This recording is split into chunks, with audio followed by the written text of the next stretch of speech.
शिक्षण एक बहुत ही महान पेशा है जो किसी व्यक्ति के चरित्र, क्षमता और भविष्य को आकार देता है।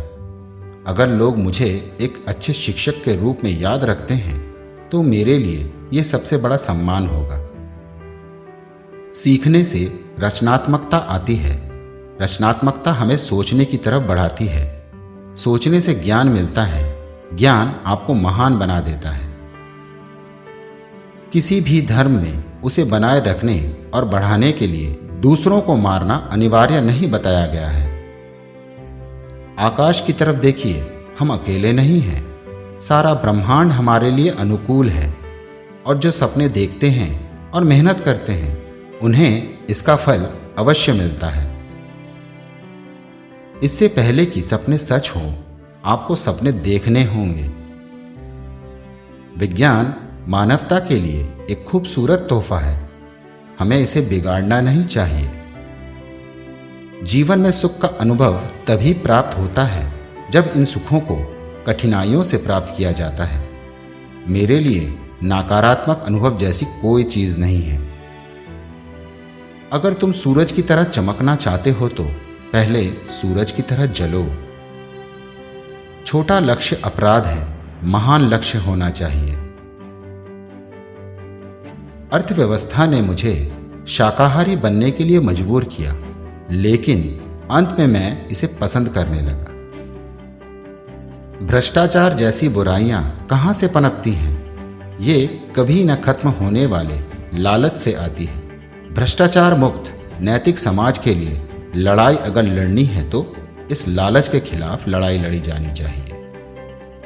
मेरा विचार है कि छोटी उम्र में आप अधिक आशावादी होते हैं और आप में कल्पनाशीलता भी अधिक होती है और आप में पूर्वाग्रह भी कम होता है। जीवन एक कठिन खेल है। आप एक व्यक्ति होने के अपने जन्मसिद्ध अधिकार को बनाए रखकर इसे जीत सकते हैं। सपने वो नहीं हैं जो आप नींद में देखें। सपने वो हैं जो आपको नींद ही न आने दें। किसी भी मिशन की सफलता के लिए रचनात्मक नेतृत्व अति आवश्यक है। अगर तुम समय की रेत पर अपने पैरों के निशान छोड़ना चाहते हो तो अपने पैर घिसट कर मत चलो। अगर किसी देश को भ्रष्टाचार मुक्त और सुंदर मन वाले लोगों का देश बनाना है तो मेरा दृढ़तापूर्ण मानना है कि समाज के 3 प्रमुख सदस्य यह कर सकते हैं: माता, पिता और गुरु। रचनात्मकता भविष्य में सफलता की कुंजी है।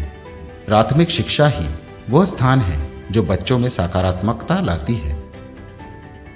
एक नेता की परिभाषा है कि उसके पास एक सफल दृष्टिकोण हो, एक जुनून हो जो किसी भी परेशानी से ना डरे बल्कि परेशानियों को हराना जानता हो, और सबसे महत्वपूर्ण बात यह कि वो ईमानदार हो।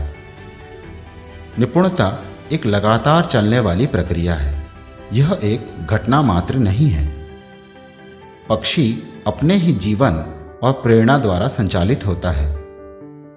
दुनिया की लगभग आधी आबादी ग्रामीण क्षेत्रों में निवास करती है और ज्यादातर गरीबी की हालत में रहती है। मानव विकास की इन्हीं असमानताओं की वजह से ही कुछ भागों में अशांति और हिंसा जन्म लेती है। भारत को अपनी ही परछाई पर चलना चाहिए। हमारा खुद का विकास मॉडल होना चाहिए। कृत्रिम सुख की बजाय ठोस उपलब्धियां बनाने के लिए अधिक समर्पित रहें। महान प्रशिक्षक ज्ञान, जुनून और करुणा से निर्मित होते हैं। जो अपने दिल से काम नहीं कर सकते वे हासिल करते हैं, लेकिन बस खोखली चीजें। अधूरे मन से मिली सफलता अपने आसपास कड़वाहट पैदा करती है। बच्चे सबसे अलग होने के लिए संघर्ष कर रहे हैं। उनके चारों ओर की दुनिया पूरी कोशिश कर रही है कि वे बाकी सभी लोगों की तरह दिखें। भगवान हमारे निर्माता ने हमारे मस्तिष्क और व्यक्तित्व में असीम शक्तियां और क्षमताएं दी हैं। प्रार्थना हमें इन शक्तियों को विकसित करने में मदद करती है। हमें हार नहीं माननी चाहिए और हमें समस्याओं को खुद को हराने नहीं देना चाहिए। आप देखो, ईश्वर केवल उन लोगों की मदद करता है जो कड़ी मेहनत करते हैं यह सिद्धांत बहुत स्पष्ट है। यदि आप असफल होते हैं तो कभी हार ना माने, क्योंकि फेल जिसका मतलब हुआ first attempt in learning. And he अंत नहीं है, वास्तव में एंड का मतलब हुआ एफर्ट नेवर एंड्स।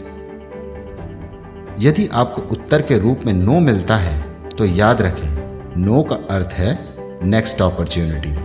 तो आइए सकारात्मक रहें।